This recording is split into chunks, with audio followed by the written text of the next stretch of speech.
South Korean President Yoon Suk-yeol pledges over $100 million for democracy in the Indo-Pacific while hosting a regional meeting at the Summit for Democracy. Escalating nuclear threats from Russia as it terminates sharing nuclear information with the U.S., following a similar move by Washington. South Korean companies are joining the global GPT chatbot development race, with LG unveiling its very own EXAONE.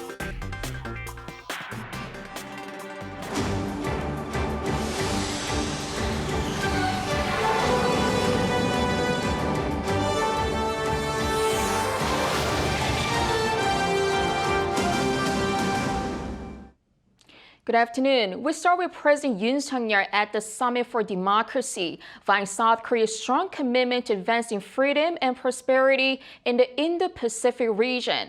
To further such efforts, the president also announced that South Korea will host next year's summit. Our presidential office correspondent Oh Soo-young has more. South Korea will champion freedom, human rights, and the rule of law in the Indo-Pacific region, supporting democratic development projects worth some $100 million over the next 3 years. That's according to President Yoon Suk-yeol on Thursday, as he addressed ministers of Indo-Pacific countries at a hybrid regional meeting of the Second Summit for Democracy, co-hosted by South Korea, the US, Costa Rica, the Netherlands, and Zambia. At the meeting organised by Seoul, Yoon highlighted the need to fight corruption and disinformation, defining them as forces that threaten democratic processes like decision-making and hinder the freedom of citizens. He called for the need to strengthen democratic norms and institutions in order to defend freedom and human rights on both domestic and international levels. Yoon noted that South Korea has improved anti-corruption laws and established a digital criminal justice system. On a global scale, the president said Seoul's shared vision for democracy and prosperity is a way of repaying the global community for helping South Korea foster liberal democracy and prosperity over the past decades, from the ashes of the 1950 to 53 Korean War. 지원을 필요로 하는 인도 태평양 지역 국가에게 전자정부, 디지털, 기술 역량 강화, 투명성, 반부패 등 민주주의 증진에 기여할 수 있는 분야에서 향후 3년간 1억 불 규모의 개발 협력 사업을 추진하겠습니다. Furthering such efforts, Seoul will host the third Summit for Democracy, according to a joint statement by Presidents Yoon and Biden on Wednesday. The two leaders called South Korea's democratic institutions a beacon of strength in the Indo-Pacific and said that citizens have an enduring commitment to government transparency, effective checks and balances, and laws that are responsive to public needs. First launched in 2021 by President Biden, the Summit for Democracy aims to reinforce freedom, civil and political rights in democratic societies amid the rise of authoritarianism. Beijing and Moscow's foreign ministries have criticized the latest virtual event, accusing Washington of fueling ideological divisions by framing them as autocratic powers. Oh Soo-young, Arirang News. The South Korean government is to reveal explicit details of North Korea's dire human rights situation to the public for the very first time. In a rare move, South Korea has shared the contents of a document which details how authorities in the North have been abusing the rights of its people. The 400-page report claims that people have been deprived of the rights to live, travel, and even relocate. Residents' rights to express their thoughts, privacy, and choose their religion have also been encroached on due to strict surveillance from officials. The death penalty has been given for not abiding to quarantine rules or for watching or sharing content from South Korea. President Yoon Suk-yeol this week stressed that the report's release is necessary to raise awareness within the international community. The report is based on in-depth interviews with defectors and was revealed to the press on Thursday. It will be accessible to the public from Friday. Turning over to national defense, an amphibious landing drill between South Korea and the U.S. is back at the largest scale in 5 years. They're running through assault simulations that involve water, air, and land missions. Our defense correspondent Kim Yeon-sing was there. Amphibious ships swarm in from sea, jets streak across the sky, and Marines charge full speed on land. Some 500 South Korean American Marine forces have taken over Hwajin Beach in the southern city of Pohang for the Ssangyong drill, the largest combined amphibious landing drill in 5 years. And it's the day of decisive action, the centerpiece of this 15-day-long drill. The Allies are running through a realistic simulation of an amphibious raid, working together like clockwork and presenting themselves as a formidable foe. And that you see behind me is a landing craft air cushion, a device used by the U.S. Navy to transport weapons, and just one of the many craft that's been deployed for this exercise. The Ssangyong drill has stayed dormant since 2018 to keep alive diplomatic relations with North Korea and to fend off COVID-19. However, this year, the exercise has resumed on a large scale. Around 30 vessels, 70 aircraft, and 50 assault vehicles were mobilized for the drill. Korean and American weaponry provided mutual support, like the Allies' amphibious assault ships, the Korean Dokdo, and the American Makin Island. I cannot think of another or more fitting way to celebrate the 70th anniversary of the alliance between the Republic of Korea and the United States of America than conducting bilateral amphibious operations with our ROK Navy and Marine counterparts. The Ssangyong drill will continue until April 3rd, with upcoming exercises focused on land drills. Kim Hyun-sung, Arirang News, Pohang. And in maintaining peace on the Korean Peninsula, Sweden is a country that plays a very unique role. Our foreign affairs correspondent Tae-yong sat down with the Swedish ambassador to South Korea to talk about NATO and Sweden's commitment to security. Sweden has been a consistent contributor to maintaining security on the Korean Peninsula, with its unique abilities and knowledge about the region. During the Korean War, it supported South Korea by setting up field hospitals. Right now, it's a member of the NNSC, or the Neutral Nation Supervisory Commission in Panmunjom. It has its soldiers there to monitor whether the armistice is being implemented in the right way. At the same time, Sweden has exceptionally close relations with North Korea, as Stockholm has had diplomatic ties with Pyongyang since the early 1970s. While showing concerns about the recent security situation regarding North Korea, the Swedish ambassador to South Korea told Arirang News that Sweden will continue to work toward having North Korea return to talks. So we will do everything that we can in order to offer confidence-building measures and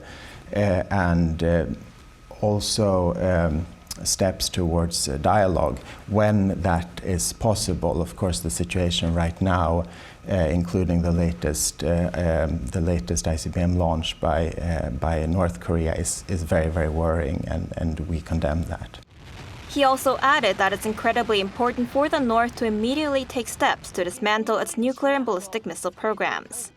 As for the Swedish diplomats that had to leave Pyongyang because of the regime's COVID-19 restrictions, he says Sweden is willing to return to Pyongyang quickly when it opens up again, to continue the diplomatic role that they would like to play on the peninsula. The ambassador also highlighted that South Korea and Sweden can cooperate in various fields other than security, including the private sector, such as battery production for electric vehicles and K-pop. I think when it comes to Sweden and South Korea, we are like-minded countries, we are democracies, we believe in open trade, we have confidence in each other, and that's what makes this type of collaboration so important. On Sweden's NATO membership ratification, noting that Sweden plays an important role when it comes to security around the Baltic Sea, he stressed that Stockholm has a lot to offer to NATO in areas such as cybersecurity. We, of course, have much to offer to NATO as well, so Sweden will be more secure within NATO, and NATO will be stronger with Sweden as a member. He also said he's very optimistic and confident that Sweden will become a full member by the NATO summit scheduled for July. Tae-yong, Arirang News. President Yoon has named current South Korean ambassador to the U.S. Tae-yong as a new national security advisor. The announcement came on Wednesday, soon after Yoon's former national security advisor Kim Sung-han stepped down, less than a month before President Yoon's summit with U.S. President Joe Biden. Nominee Tae-yong is a career diplomat who is well-versed in U.S. and North Korean affairs. He was serving as a lawmaker for the ruling People Power Party before being appointed as Seoul's ambassador to the U.S. last June. He previously served as the first deputy director of the Office of National Security, as well as the first vice foreign minister under the former Park Geun-hye administration. Moving overseas, Russia says it will stop sharing information about its nuclear and missile tests with the U.S., following a similar earlier move by Washington. That information was critical in order to prevent either country from mistaking a test launch for a missile attack. Lee Seung-jae has more. First was Russia pulling back from the New START treaty. Now, Moscow has announced it will end the sharing of information on its nuclear forces with the United States.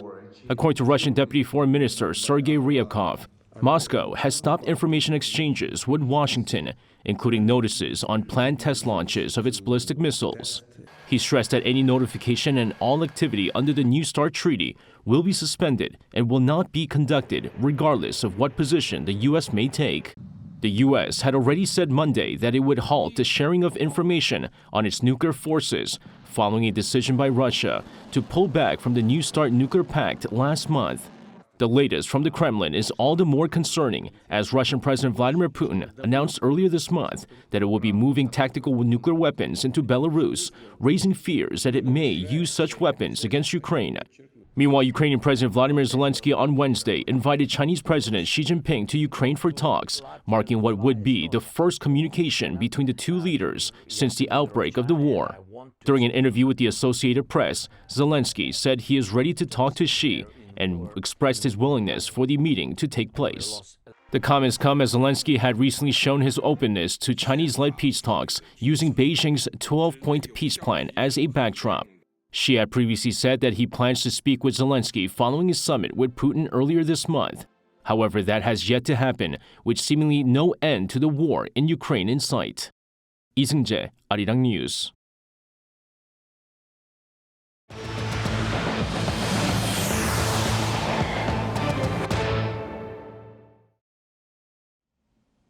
Amid soaring prices, the 1,000 won breakfast has emerged as a popular money-saving option among university students. It's a campus meal offered at around $1.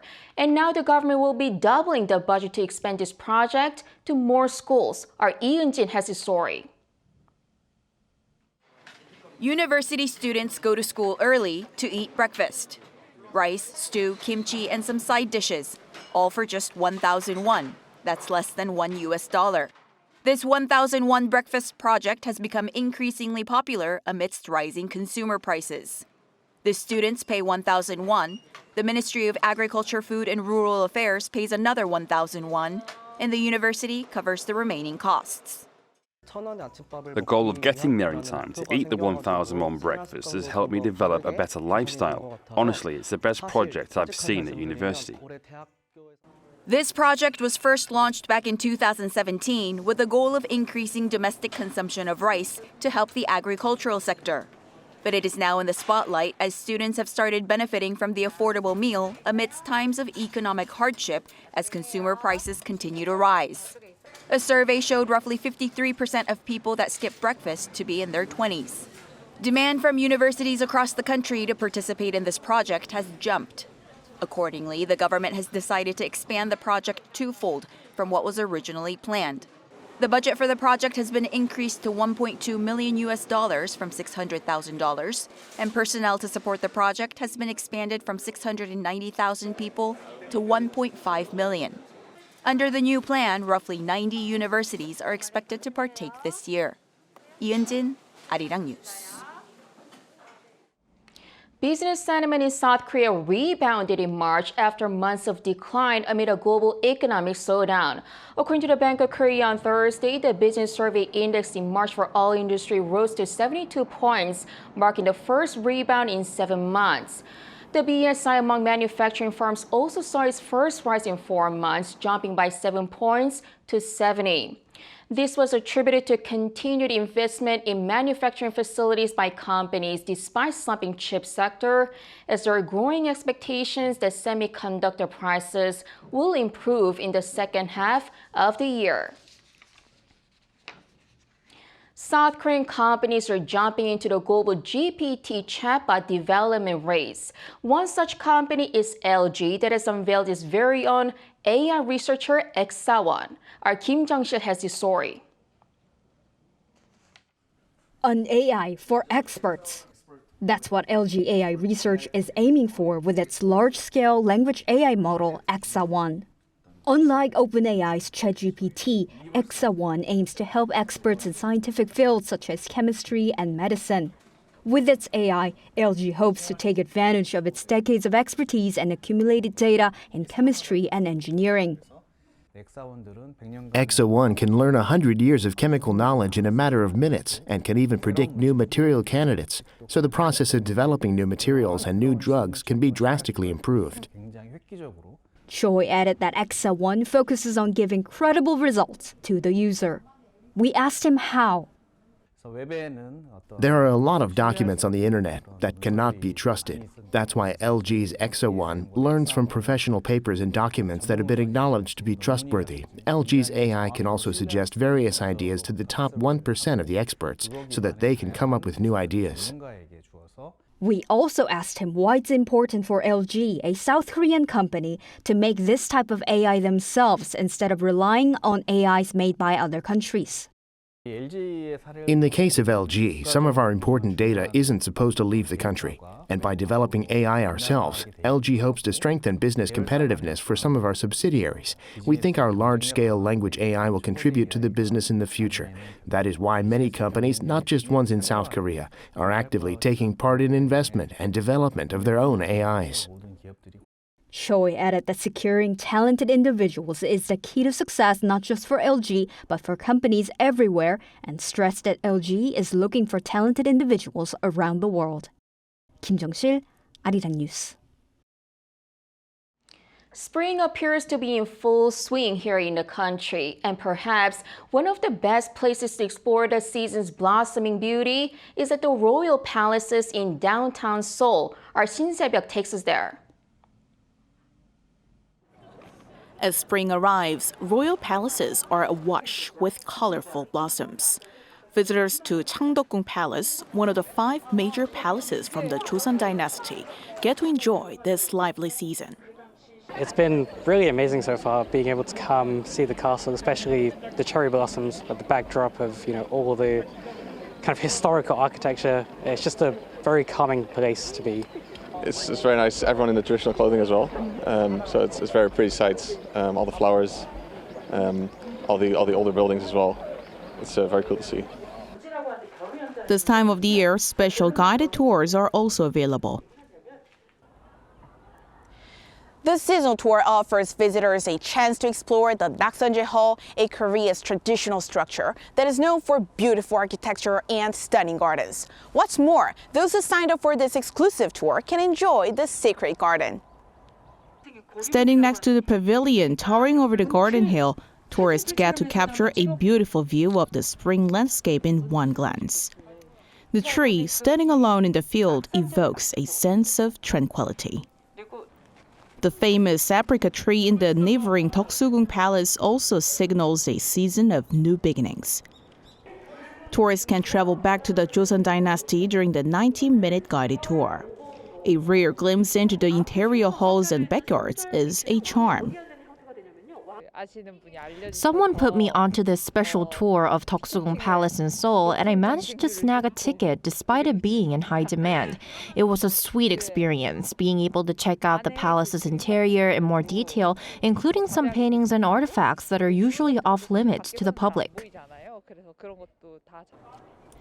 Tourists can enjoy spring scenery in the royal palaces until the first week of April.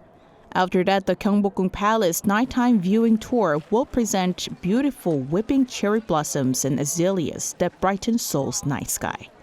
Shin Se-byuk, Arirang News.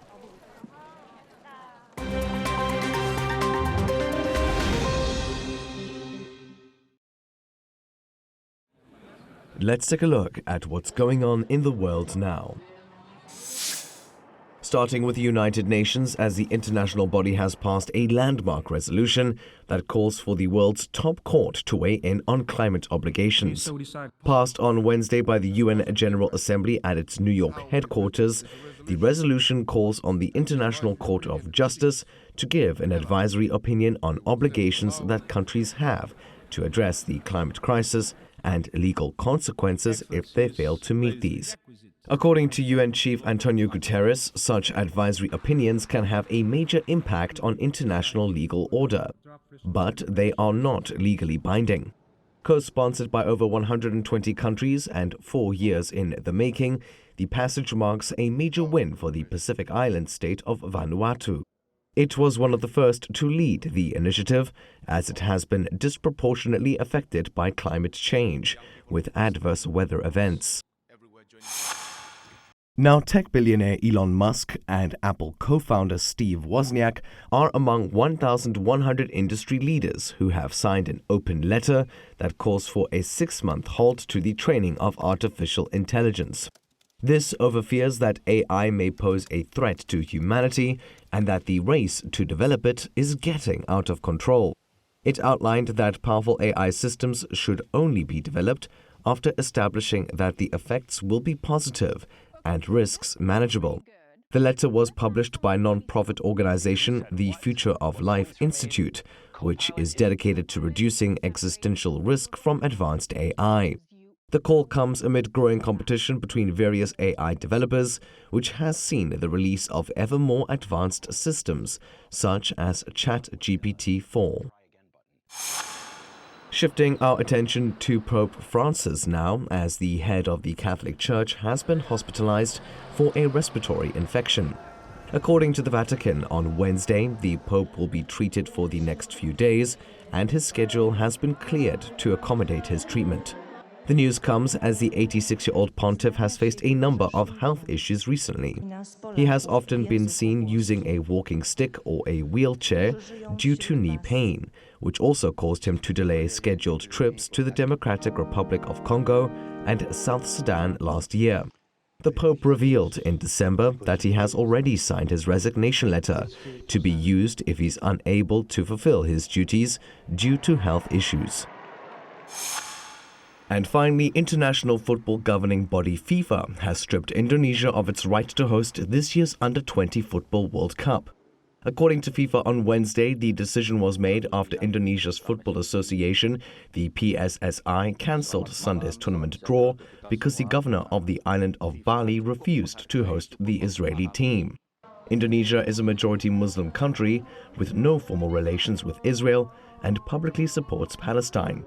The tournament is set to begin May 20th until June 11th, and FIFA says that the dates will remain unchanged for now. FIFA says it will find a new host as soon as possible, while it's also considering sanctions against the PSSI. Matthew Ashley, Arirang News.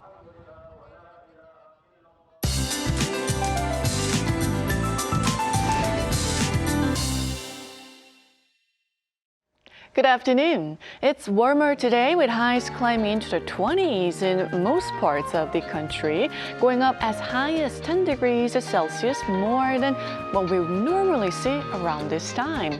But we'll also have to deal with the dust that has covered much of Korea. The further west you are, the higher the level of dust you have today. Sunny skies have been replaced by the dusty skies again. A dry air advisory also remains in place in most of the central inland regions and parts of south.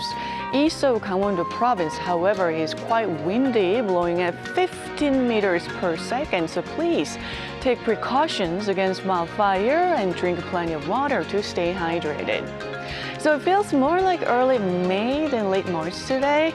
Not much to complain about temperature-wise, but if your area is hit hard by the dust, avoid spending too much time outside, which is very unfortunate as the nation is coloring into stunning spring blossoms. Dry spells continue with wide gaps in ratings, with much awaited nationwide rain in the forecast early next week. That's Korea for you, and here's a look at the international weather conditions.